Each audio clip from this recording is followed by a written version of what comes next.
Es que no importa dónde, no importa lo que usted haga, o sea, el abuso no se debe permitir y ese silencio no se debe permitir. Así que, Rafael, ¿por qué es que lo permitimos? ¿Por qué silenciamos? ¿Por qué nos cuesta tanto hablarlo?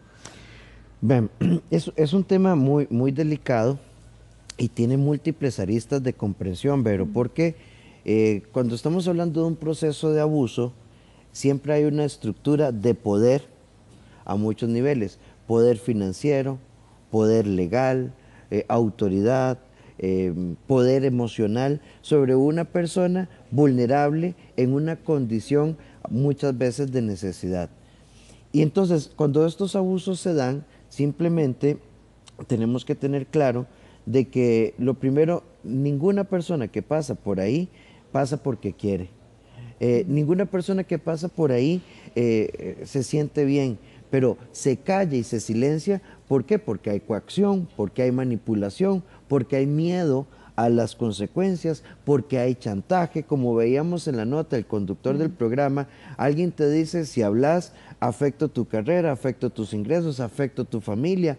Este tipo de cosas hacen que de una u otra manera la vulnerabilidad psicológica sea la norma, y en el silencio y en la depresividad y en la recurrencia de las estructuras de abuso, porque el abuso sexual no solamente es abusar de tu cuerpo, es que abusamos de la psicología personal, vulnerabilizamos tu capacidad de tomar decisiones, incluso a veces asumimos culpa.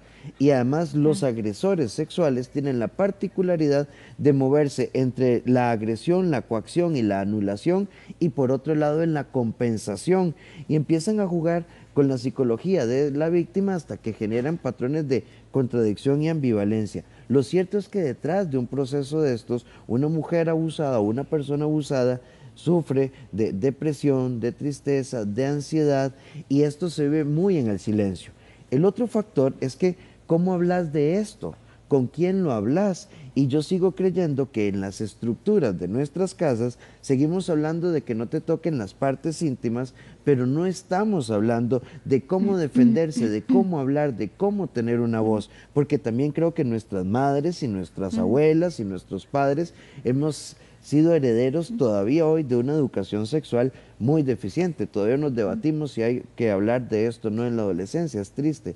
Y nada más, el tercer elemento, Vero, es que detrás de una estructura de abuso hay una persona que en su desarrollo emocional probablemente no se tenga fibras en las que su autoestima, su autoconcepto estén debilitados, y ahí es donde se cuela el miedo y se filtra y se nutre el silencio. Excelente, Rafita. Bueno, vamos a hablar justamente de esos casos y darle una voz a estas mujeres que hoy nos acompañan.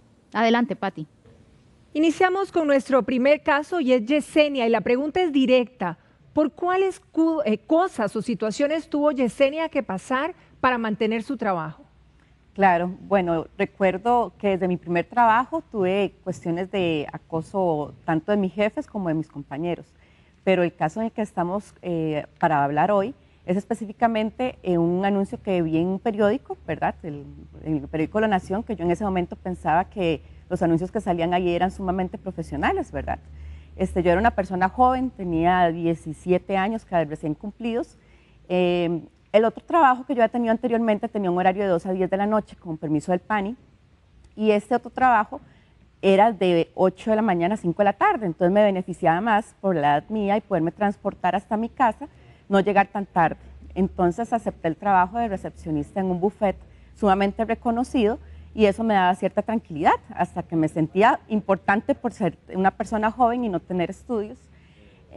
Acepté este trabajo, pero en especial uno de mis jefes siempre me estaba acosando. Era tal el acoso que yo sabía que era un martirio tener que llegar a trabajar, pero no sabía qué hacer. O sea, cuando yo hablaba con las personas, personas conocidas, amistades, ellos me decían, bueno, y te puedes ir. Y yo decía, sí, pero me va a costar mucho porque yo no tenía estudios, poder conseguir un trabajo con esos beneficios. A mí el trabajo me gustaba mucho, pero llegó un momento dado en que era insoportable. Cada vez de que el jefe me mandaba a llamar, mis compañeros, podríamos decir, que llegaban y me decían, Yesenia, vaya al segundo piso. Y yo sabía que era que él me iba a molestar. Él llegaba y me trataba de encerrarme en la oficina con él, llegaba y pasaba por la recepción él y en algún momento dado, varias ocasiones me dejaba preservativos puestos en el escritorio porque era una señal de que yo tenía que ir arriba, según él, a tener relaciones con él. Hasta que llegó el momento dado en que él le comentó a la esposa que yo le gustaba y en 2 ocasiones la esposa llegó al buffet y me pegó en 2 ocasiones. Donde yo estaba detrás del mostrador, me acuerdo que yo llegaba y abría el portón y la muchacha en 2 ocasiones, bueno, era una señora, se me tiró encima en 2 ocasiones a lastimarme físicamente. Mis compañeros cuando veían que la señora venía, decían, Yesenia, huya, corre, corre, escóndase en el baño, porque sabían de que la señora venía a lastimarme. Yo no sabía cómo dejar el trabajo, a mí el trabajo me gustaba y yo no quería volver a un trabajo donde tenía que estar trabajando de noche, porque yo no quería llegar tan tarde. Cuando pasaba por San José a esas horas de la noche, las personas, yo de hecho recuerdo que tal vez me tocaron 15 o 20 veces. O sea, yo me estaba exponiendo demasiado y tenía ya miedo, pero yo ocupaba el trabajo, yo era una persona muy joven y tenía muchas necesidades básicas porque mi mamá no me las cubría, yo había salido ya de mi casa. Yesenia, ¿por cuánto tiempo usted aguantó este abuso? Esto fue, podría decir que más de 1 año y resto. Es más, seguramente me hubiera quedado más tiempo, pero fue que yo hablé con el jefe, ¿verdad?, de los buffets, y el señor llegó y me decía, bueno, si usted quiere se va, si usted quiere se va. Yo le decía, pero corríjalo a él, corríjalo, que no me molesten, que no me acosen, que la esposa no venga a lastimarme, yo quiero el trabajo, a mí me gusta el trabajo. Y yo estaba emocionada, me gustaba, había aprendido muchas cosas de derecho, entonces me sentía muy importante, me gustaba, habían otras cosas que sí me gustaban mucho, pero me sentía atada. ¿Y cuál fue esa gota que derramó el vaso? ¿Qué fue lo que detonó que usted diga hasta aquí llego?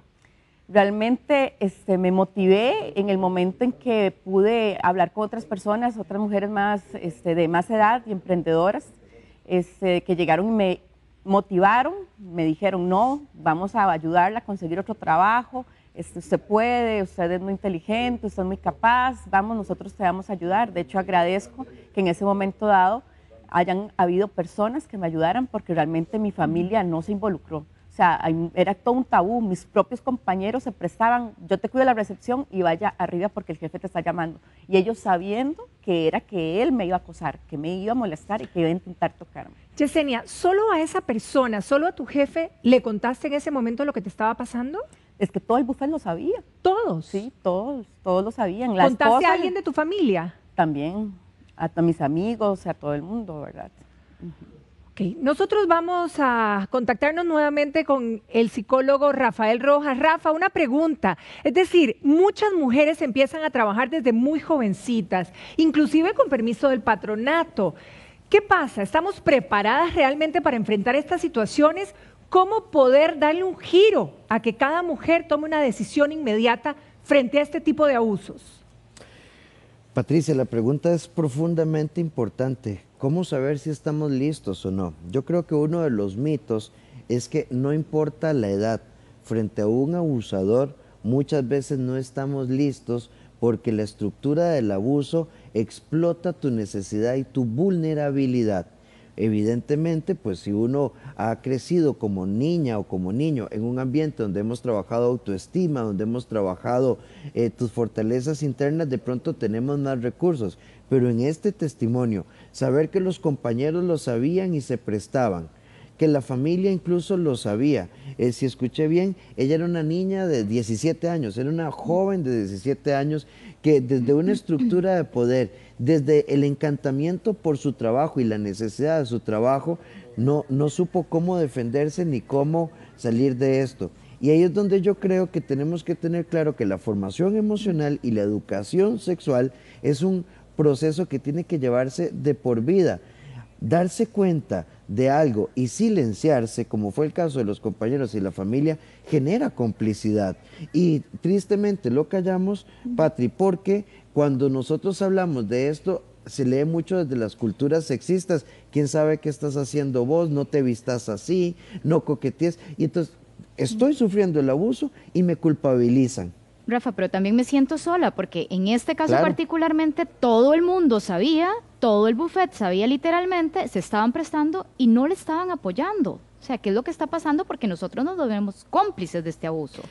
Yo presumo que en este ambiente, si existía este nivel de complicidad, de pronto este abusador, tal y como lo describe ella, tenía tal estructura de poder que todo el mundo le tenía miedo, porque también hay otros niveles de abuso. Si yo le meto al jefe en esta situación, probablemente ahí había un tema de abuso laboral también, de abusar de toda una estructura de necesidades.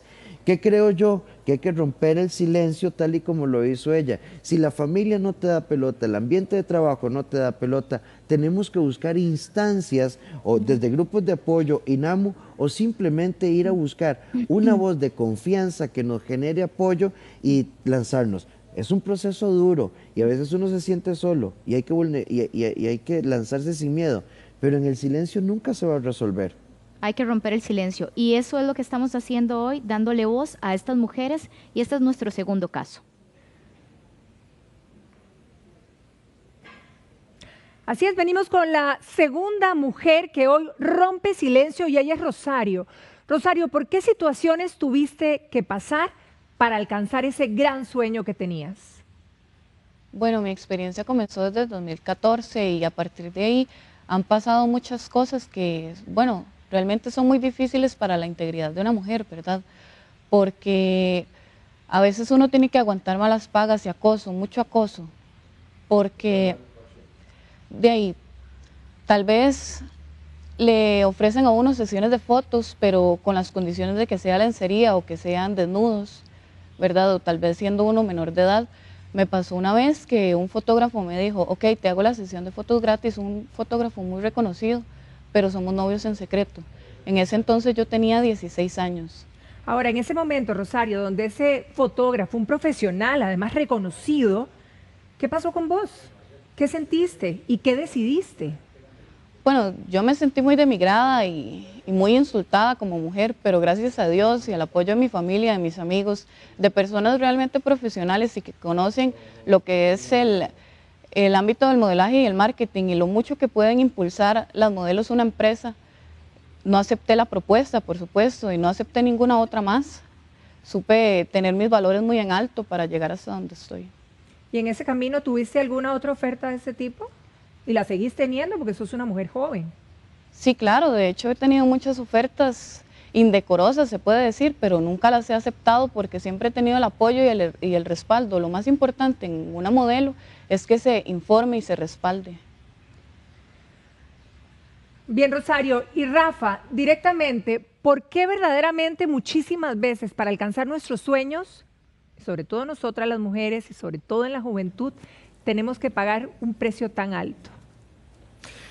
Porque el acosador o el abusador sexual es una persona emocionalmente desorganizada y probablemente, ¿verdad?, mentalmente desorganizada, porque imagínate, Patricia, que entonces yo abuso de tu necesidad para alcanzar poder.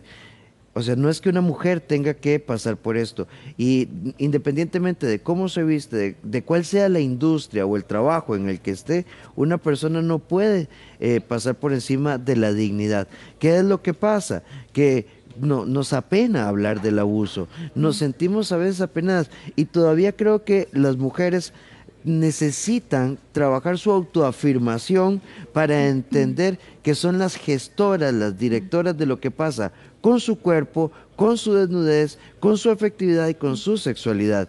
Y pasar por ahí, Patricia, simplemente no solamente es indigno, y no se pasa ahí por gusto, normalmente se pasa ahí porque el abuso se da en una situación de vulnerabilidad donde a veces no sé cómo salirme, no sé cómo escaparme. Y en este segundo caso, afortunadamente tuvimos el apoyo del círculo familiar. Sin ese círculo familiar probablemente se hayan perpetuado las estructuras de abuso.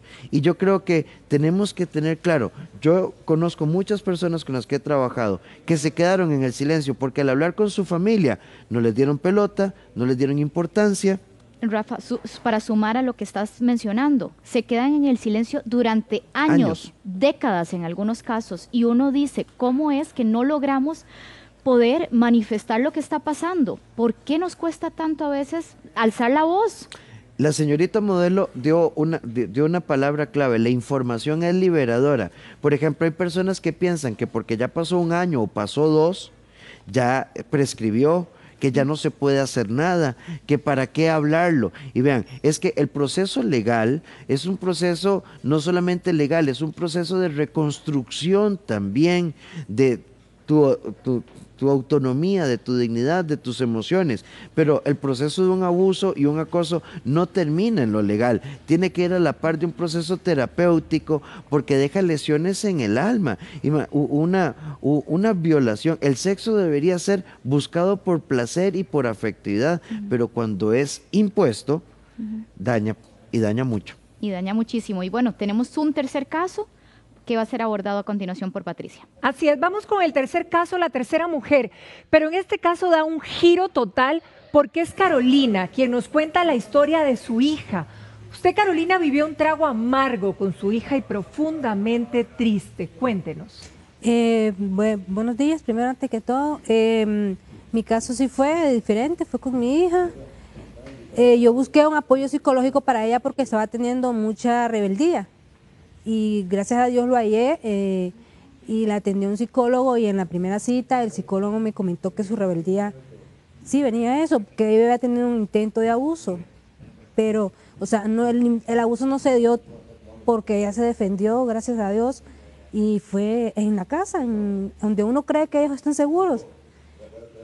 Una mañana salimos todos y por cosas del destino ella no fue al colegio ese día y se quedó sola.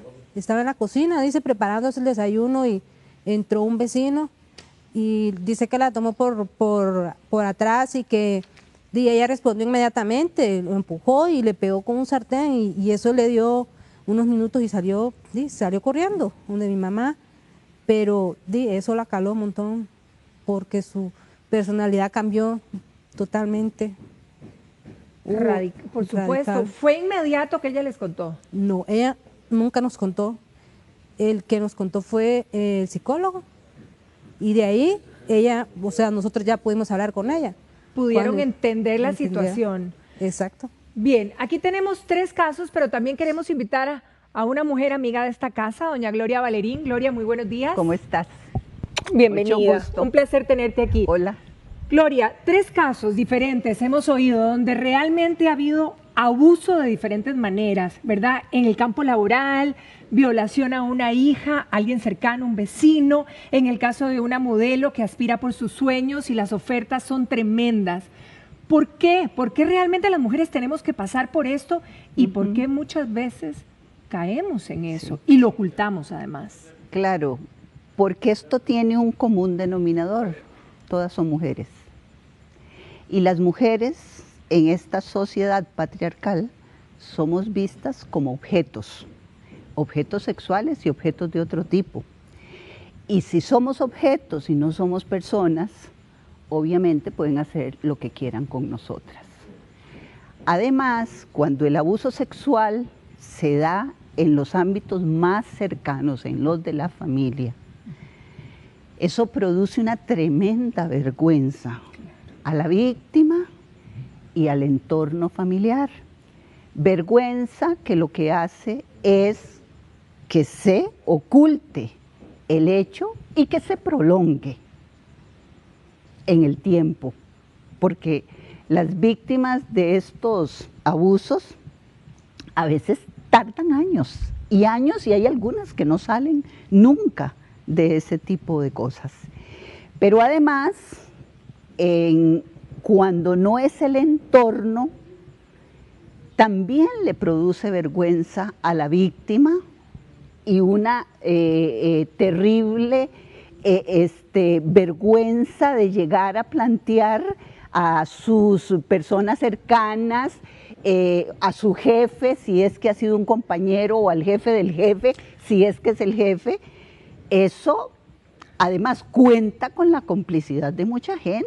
Es que eso es lo impresionante. En el primer caso veíamos que la complicidad era hasta del jefe, porque la verdad es que cuando vos te cuentan algo, una confidencia como esta, Vea, y nadie hace nada. Conozco un caso muy reciente en una cooperativa donde uno de los miembros del consejo, el presidente, cae en acoso sexual con muchas mujeres desde hace mucho tiempo. Mire, no hay reacción del Consejo de Administración de la cooperativa, no hay reacción del Comité de Vigilancia, no hay reacción del Comité de Educación, no hay reacción de los socios de la cooperativa. Es increíble que paralice de esta manera la violencia contra las mujeres, el hecho de creer que las mujeres somos disponibles. Por ejemplo, doña Gloria, y aquí tenemos el primer caso, justamente Yesenia nos decía que ella duró un año, literalmente, un año para poder tomar una decisión, después de que se lo había contado, no solo a los compañeros de trabajo, sino que a su familia, pero todo continuó igual. Sí, ella fue la que tuvo que decir hasta aquí. Sí, y lo peor es que en algunas ocasiones, yo no sé si muchas, porque no tengo el dato, pero en muchas ocasiones usted acude a las instancias que el Estado tiene para ayudar a las víctimas y tampoco le ayudan, porque la gente lo que hace, como decimos aquí en Costa Rica, es quitarse el tiro. Entonces usted acude a una institución y a otra, y es un camino interminable, ¿verdad? Por eso hay que exigir que los derechos de las mujeres se respeten. Ahora, es impresionante, con el caso de Rosario, ¿verdad? Una mujer, una muchacha jovencita, 16, 17 años, que aspiraba a ser modelo, como muchas de las mujeres en nuestro país. Inclusive cuando veíamos el caso de Hollywood, estamos oyendo hablar actrices de renombre después de 20 años, pero todas se quedaron calladas. Muchas fueron víctimas de violación, otras no, como en el caso de Rosario, que afortunadamente contó con el apoyo de su familia. Pero nadie dijo nada, doña Gloria, entonces siguen y siguen. Porque además, cuando yo oigo a algunas mujeres decir que no apoyan las luchas de las mujeres, porque a ellas eso no les pasa, me da mucha risa. Vea lo que usted está diciendo, mujeres de un empoderamiento enorme en Hollywood. ¿Quién va a creer que Charlize Theron no es una mujer empoderada? Gwyneth Paltrow. Por supuesto. Bueno, Angelina Jolie. Claro, es súper empoderada. ¿Cómo no? Pero es mujer. Y todas las mujeres en el sistema patriarcal, en el machismo, todas las mujeres de presidentas y reinas para abajo somos disponibles. Entonces esto es una cosa que atañe a todas las mujeres. Por eso tenemos que acompañarnos, por eso tenemos que buscar apoyos en los hombres, como este compañero que está en el set, que entiende estos problemas para poder salir adelante. Y siempre hay que buscar ayuda, siempre hay que buscar ayuda. Aunque a veces se nos cierren las puertas, hay que buscar ayuda, porque es muy difícil salir solo de estas situaciones. Yesenia, cuando usted preguntó, cuando usted contó, ¿qué fue lo que le dijo y qué recibió a cambio? Bueno, me despidieron, pero lo chistoso fue que entonces me voy. En aquel entonces la Municipalidad de Guadalupe tenía un departamento con abogados que no le cobraban a las personas, que le ayudaban. Y recuerdo perfectamente hasta el nombre del abogado, me dijo, está bien, yo te ayudo, pero te tienes que acostar conmigo. Entonces cuando me voy... O sea, la persona con la que buscaste ayuda también realmente quería abusar de usted. También. Entonces, cuando hablé con otras mujeres me dijeron, Day, sea inteligente usted, como usted no tiene abogado, ¿quién la defienda ni qué vas a hacer? Llévele hasta donde pueda, sea usted más inteligente que el abogado y que él crea que usted va a llegar a acostarse con él. Yesenia es una mujer empoderada. Con 16 años, yo le decía al abogado, porque me acuerdo que me decían, es que usted ocupa un psicólogo para que le ayude a lidiar con todas las situaciones que usted ha vivido, porque usted desde pequeñita ha lidiado todas estas cosas de acoso. Y yo me acuerdo que yo golpeaba el escritorio y yo les decía, yo no ocupo un psicólogo en este momento, ocupo un abogado que me ayude a resolver esto ya, porque esto es urgente. Lo de la psicología y todo eso ahí vemos después, pero yo ocupo solucionar esto ya. Y la gente decía, es que usted es una niña, usted esto le puede causar muchos problemas psicológicos. Yo no tenía tiempo para estar pensando en eso, yo ocupaba solucionar algo ya. ¿Qué pasa, Gloria? Una mujer en una situación vulnerable que busca ayuda y eso es lo que encuentra. Evidentemente no vamos a generalizar, pero sucede. Sí, pero por eso es que hay que buscar ayuda, digamos, y para buscar ayuda hay otra cosa que es importante, que la ayuda se promocione, porque si usted no sabe que hay una oficina o varias oficinas, ¿verdad? Y en este país las mujeres no sabemos, yo tengo no sé cuántos años de no oír una campaña donde le digan a las mujeres, vea, si usted tiene este problema, vaya, busque ayuda en tal, llame al 911, llame a tal número para que la atiendan. Pero hay que buscar ayuda, hay que decirle a la amiga, hay que decirle a la señora, hay que llamar a alguien, me llama a mí o no sé, y ahí se busca, y nos vamos haciendo como una red, ¿verdad?, para ayudarnos todas. Eso es importante, porque si no, ocurre lo que siempre pasa con estas cosas, ¿Qué ¿verdad? pasa en la mayoría de casos? De ahí, la impunidad. Las personas siguen cometiendo, los abusadores siguen cometiendo estas atrocidades y no hay nadie que los pare. Cuando usted los para, entonces viene otra reacción. Entonces, usted es la prostituta tratada de la peor manera, con los peores epítetos, y el que la defiende o la que la defiende es peor que usted, y es una zorra y es una tal por cual, y ella se lo buscó, y ¿por qué se pone esa ropa? Lo decían aquí, ¿por qué se pone esa ropa? Es un problema de mujeres. Si un hombre se pone un pantaloncito corto o sale en calzoncillos a la calle, a ninguna mujer se le ocurre darle una nalgada, a ninguna mujer, pero que lo haga una mujer. No nos ponemos ni esas cosas y aún así nos agreden en ese sentido, pero esto ocurre por eso, porque las mujeres somos cosas disponibles en esta sociedad y tenemos que luchar, para cambiar, pelear, claro, gritar, patalear para ponerle fin a esta situación. Bueno, ¿y qué pasa cuando son menores de edad?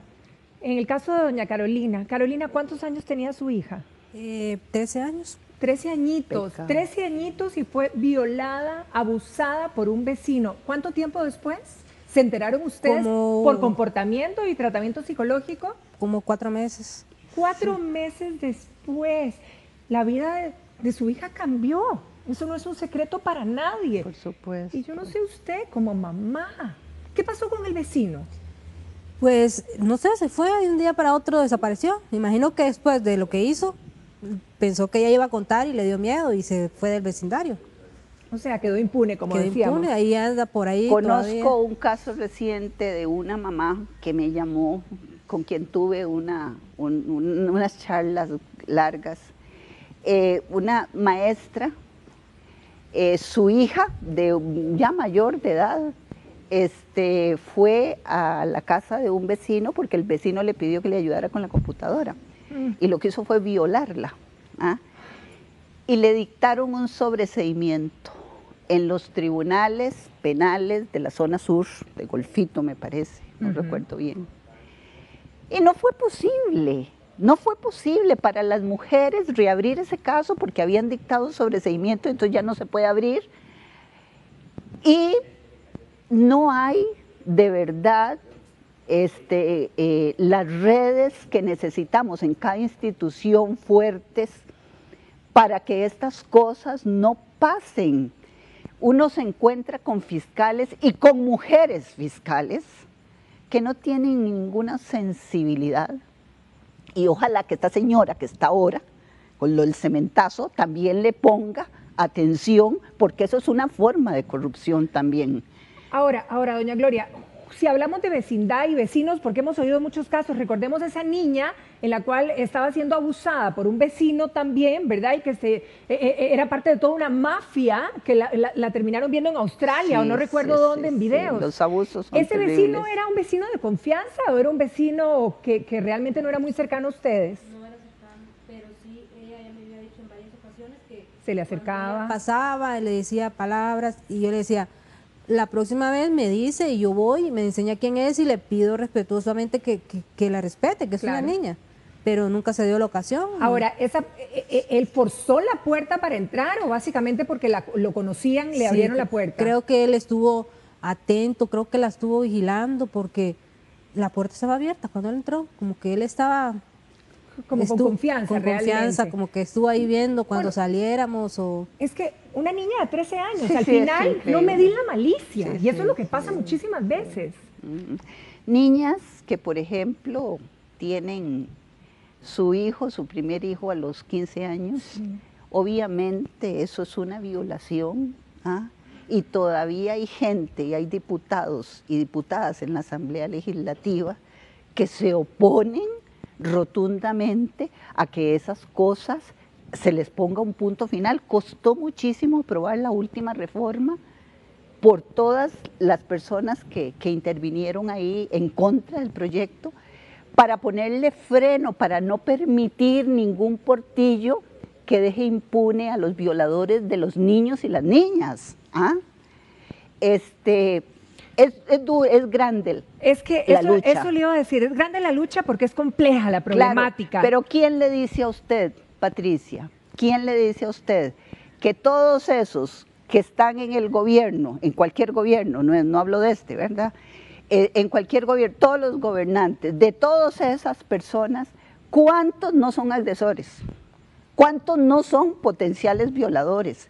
¿Cuántos de los acosadores que yo he llegado a ver y a conocer han estado en puestos importantes dentro de una organización privada como una cooperativa o en el gobierno o en la Asamblea Legislativa, porque ya se han ido 2 por eso, por acoso sexual?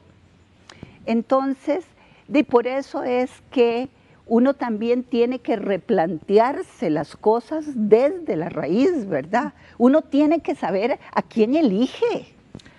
Uno tiene que saber por quién está votando. Pues no se puede votar por un agresor, no se puede votar por un violador, ni se puede votar por una mujer que apoya esas cochinadas tampoco, ¿verdad? Entonces hay que pedir cuentas. Y siempre a las víctimas, en primer lugar, buscar ayuda. Hay que pedir cuentas, hay que buscar ayuda y verdaderamente agradecerle, doña Gloria, por haber estado con nosotros de todo corazón. Y lo cierto es que hay que poner barbas en remojo, porque así como estas 3 mujeres rompieron el silencio en su momento, hoy lo rompen aquí en Giros, hay muchísimas mujeres a las cuales ellas representan. Y eso es lo que todos queremos, que nuestra sociedad verdaderamente cambie. Y una cosita importante. Como las mujeres cuando denuncian estas cosas sufren tanto, sí. Yo quiero darle a ustedes las gracias porque el que vengan aquí y digan eso anima y ayuda a otras que en este momento están pasando esa situación. Entonces, muchas gracias. Pienso que me empoderé desde pequeñita por las situaciones que me han pasado de jóvenes. Me hice una asociación nacional de modelaje para ayudar a los modelos, no a las agencias, porque yo quiero ayudarles a ellos para que sepan cuándo poner un límite y saber exactamente que nadie se puede abusar de ellas y enseñarles qué es realmente lo que se tiene que hacer. Y justamente de eso se trata el espacio. Yesenia, muchísimas gracias a ustedes también, que la mujer se empodere y salga a defender sus derechos en el momento que tenga que hacerlo. Vero, continuamos. Así es, Pati, rescatando lo que decía doña Gloria, no somos cosas. ¿Cuánto más hay que esperar? Que nadie nos silencie. Rafael, muchísimas gracias por acompañarnos. Encantado, y tenemos una voz que tiene que salir a la calle. Que nos escuchen. Llegó el momento de romper el silencio. Gracias, Rafita. Encantado. Un placer tenerte aquí en la casa. Un placer. Ítalo.